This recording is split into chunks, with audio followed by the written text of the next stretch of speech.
Hello, everyone. This is Fadi, and I want to welcome you back to a continuation of our topic called the Ka'ba problem. And of course, this is part 3 of this particular series that we've been doing with the Apostate Prophet. And last time we talked about the problems with the historicity of Mecca, and of course, in this case, the Kaaba itself, since if Mecca was such a prominent city, then a lot of the historical events around that area would have encompassed Mecca, like, for instance, the Romans' occupations or at least invasions for the northern part of the Arabian Peninsula never really include Mecca, even though they were so close to that area. But if it was a prominent city, most likely they would have made their way all the way to Mecca, especially when we hear that it was a commerce center. I mean, the Romans would have been salivating over that because that means a lot of money for them from taxation, but yet they did not do such a thing at all. That indicates to us that Mecca either didn't exist at that time or wasn't even a prominent city. Even many of the earlier maps did not have Mecca on their radar. So all of these evidence indicates something related to Mecca and the Kaaba in this case. Maybe the Kaaba was there, but it doesn't look like it was a prominent place for people to do their religious visitations and so on and so forth. Well, today's show is no exception. We're going to talk about now the connection or the alleged connection between the Kaaba, Mecca, and Abraham, or the Abrahamic religion all together. Of course, as I stated, with us here virtually in our studios, our friend, the Apostate Prophet. AP, as always, thank you so much for taking the time to be with us and for the research that you're doing and for all these excellent points that you have raised in the last 2 episodes of this particular series. But I want to turn it over to you to take it from here. Thank you so much, Al. I'm really happy to be back here. We want to dive back into analyzing the connections, the alleged connections between the Kaaba and history, and especially Abrahamic history. We talked about how if the Islamic narrative about the Kaaba was true, then we should find some historical traces about this. We want to apply some similar logic and more to also understand one more thing, which is if the Islamic narrative about the Kaaba and about Mecca was true, then we would definitely find traces about this, not just traces. We would find the Kaaba and Mecca as a place and an object of huge importance within Abrahamic tradition, Abrahamic scripture, and Abrahamic history. Unfortunately, we don't. I want to start this with the entire narrative about Abraham. As said, the Islamic claim is that Abraham built the Kaaba and upon the instructions of Allah, and he was told to invite mankind to the Kaaba, and people would come from all kinds of distant passes. If this were true, let's just apply some reasoning to come to the most reasonable explanation. If this were true, then we would expect Abraham to have a big connection to the Kaaba, and we would expect the tradition that comes from Abraham, that descends from Abraham, to also highly value the Kaaba. Mm-hmm. Well, we find Abraham within the Bible. We find his history, his tradition there. And to a great extent, Islam actually originally respects the Hebrew tradition, the biblical tradition which descends from Abraham, because, as we know, Islam makes references to all the Israelites, the biblical prophets, and tells us about how they were rightly guided prophets of Allah, and the scriptures were sent by Him. It doesn't give us a separate history; it relies on the history of the biblical tradition, and in that history, we find that Abraham, the figure, as it is described in the early history of the Bible, had nothing to do with the region of Arabia, Central or Southern Arabia. His journey was completely spent far up in the north with lands that have nothing to do with Arabia. And there is no mention of him ever building a place that he would invite all mankind to, and that people would, go to pilgrimage to and sacrifice animals and all that. Right. We do not find such a connection at all. Now, some Muslims want to bring the objection that we do actually find something. But before we get to that, again, to point out, if the Islamic narrative was true, Christians and Jews would highly value the Kaaba, and they would have some connection to it over history. It wouldn't just be slightly mentioned, maybe. It would be of great importance, and Muslims and Jews and Christians would know about the Kaaba and would travel there. But nobody even knew what a Kaaba is until Islam started to rise and expand. If we look at the Bible, Muslims make certain claims, which are, one of them is that Abraham did build an altar, a temple, according to the Bible. But this is a very ignorant stance, in fact, because in the biblical tradition, it is known that Abraham built several altars. That's right. In fact, there is a narrative of, a very significant narrative of the 4 altars of Abraham, which he built. And if we look at the 4 altars of Abraham, they have a specific purpose, and they also have specific locations that are all around the region of, Jerusalem and the northern parts of this, of the Middle East. There is nothing that is remotely related to the Kaaba, let alone a place of huge significance. Right. There is one issue which Muslims like to bring up, which is that there is apparently a place called the Valley of Baqa, or the Valley of Becca, in the Bible. And they say this must be referring to Mecca, and it also mentions a house of God there. This must be referring to the Kaaba. But this is also entirely false. Did you want to add something? Or? No. I mean, I'm agreeing with you. I mean, everything you're saying is just very powerful. Thank you.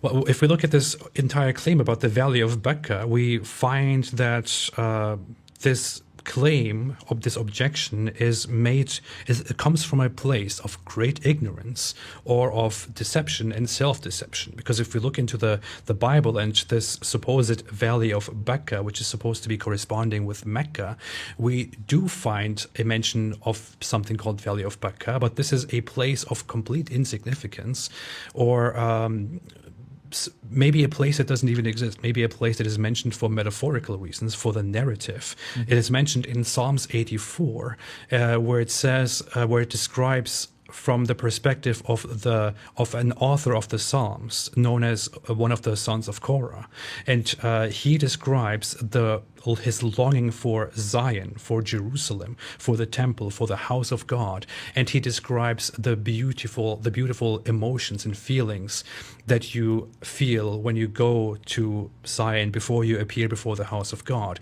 And it says about the pilgrims who travel to Zion, it says, when they pass through the valley of Baqa, they make it a place of springs. This is a very lyrical, a very metaphorical explanation of this is a place of weeping. The word literally translates to weeping, or to a specific tree known for weeping. And people with joy, when they go to Jerusalem, make this place a place of joy instead of hardship.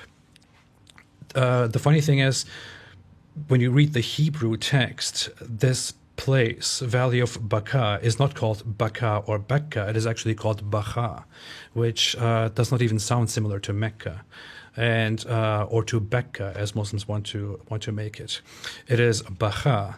The word Baqa is also mentioned in a different part in the Bible, in 2 Samuel, where it just describes simply a place where it describes trees during a fight, something of complete insignificance.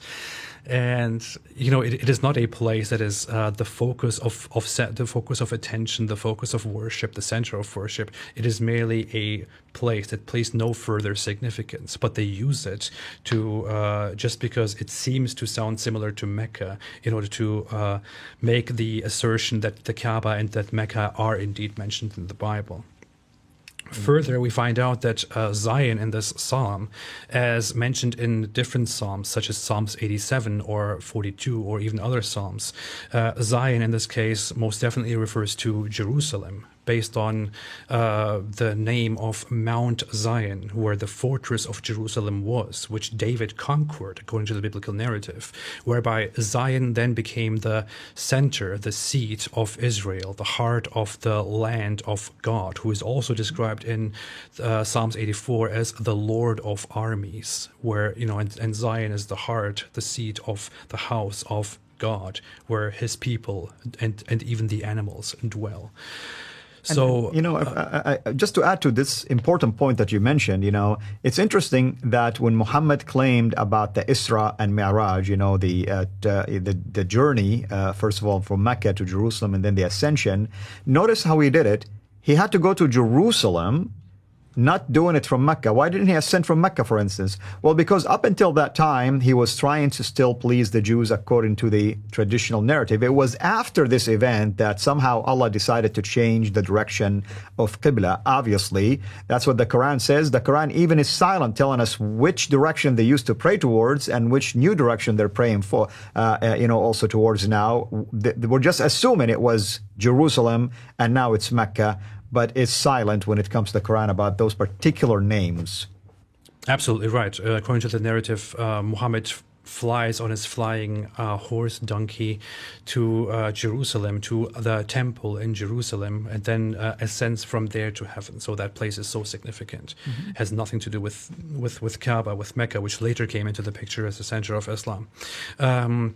There is one more thing which needs to be pointed out, which is something that Muslims appeal to within the Bible, known as the Desert of Paran.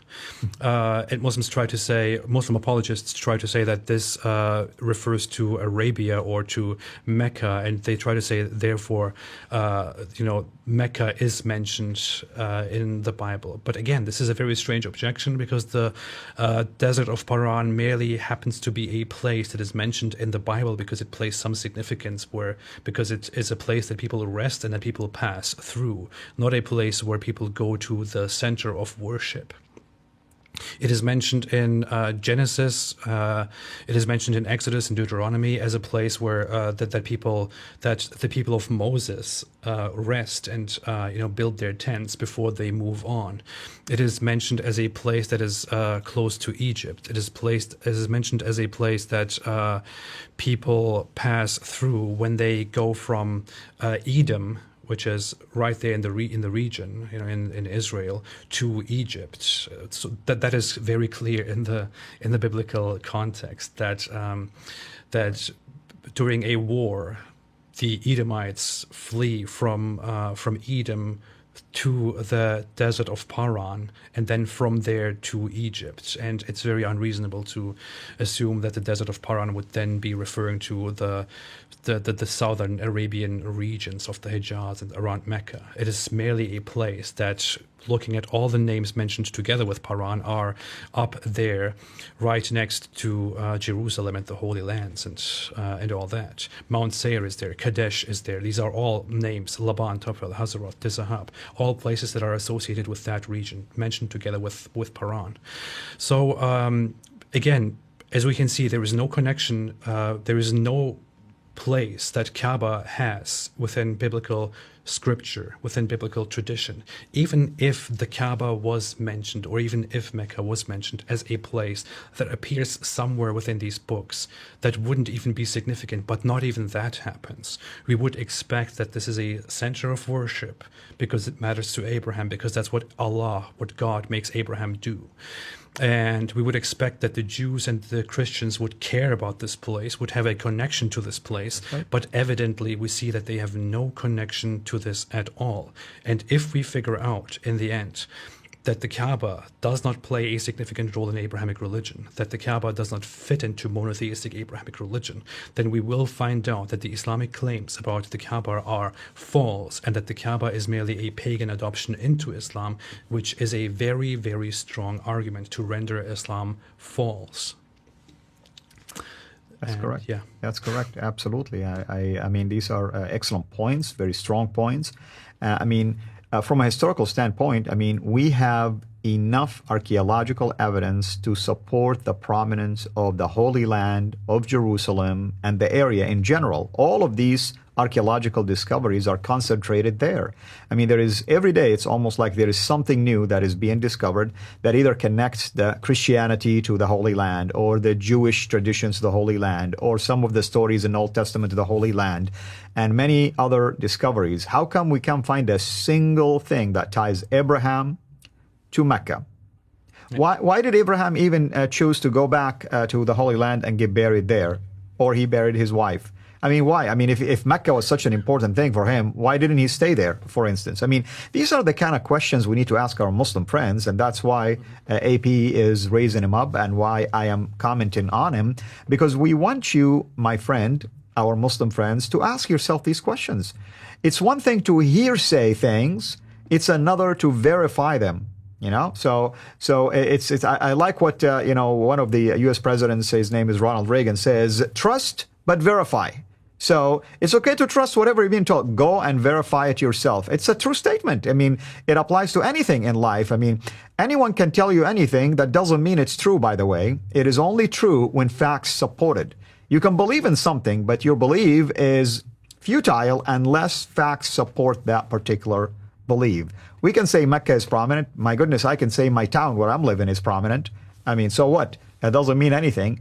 Then I have to prove it now. The onus, the burden is on me to have to prove why I am making such claims.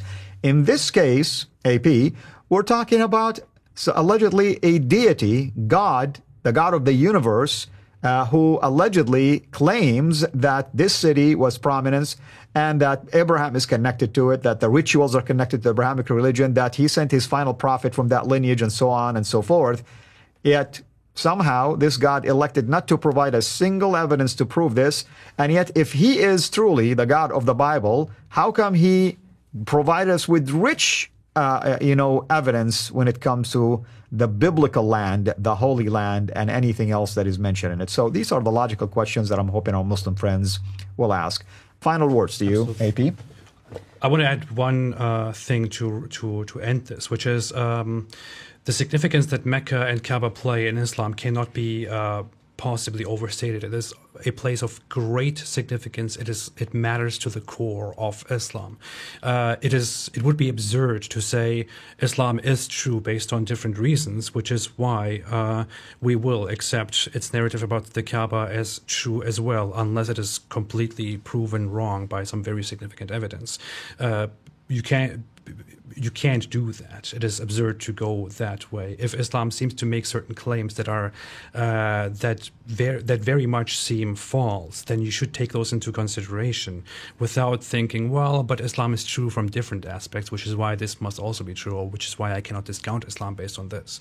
Finally, we are not making an argument, or at least I am not making an argument from ignorance or from silence. This is not what this is. What we are doing is we are applying some abductive reasoning and saying, hey, if the Islamic narrative about the Kaaba and about Mecca were true, then Mecca would be found in historical sources. We would find archaeological, anthropological evidence. It would matter to the Abraham of the Bible. It would matter to Abrahamic religion, but it doesn't, and it doesn't. Therefore, the most reasonable explanation is that the Islamic claims are false. This is a very reasonable way to make the point. And I hope this clarifies the situation. Stay away from Islam, everybody. Yeah.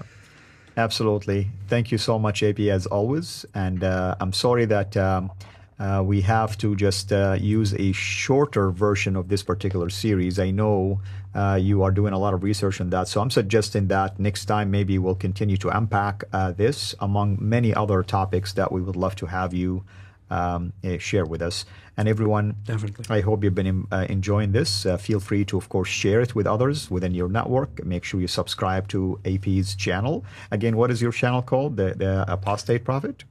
Yeah, Apostate Prophet. Apostate Prophet. Subscribe to his channel. Be sure to allow people, make people, I should say, be aware of his channel. If you feel also compelled to subscribe to ours, CIRA International, we thank you for that.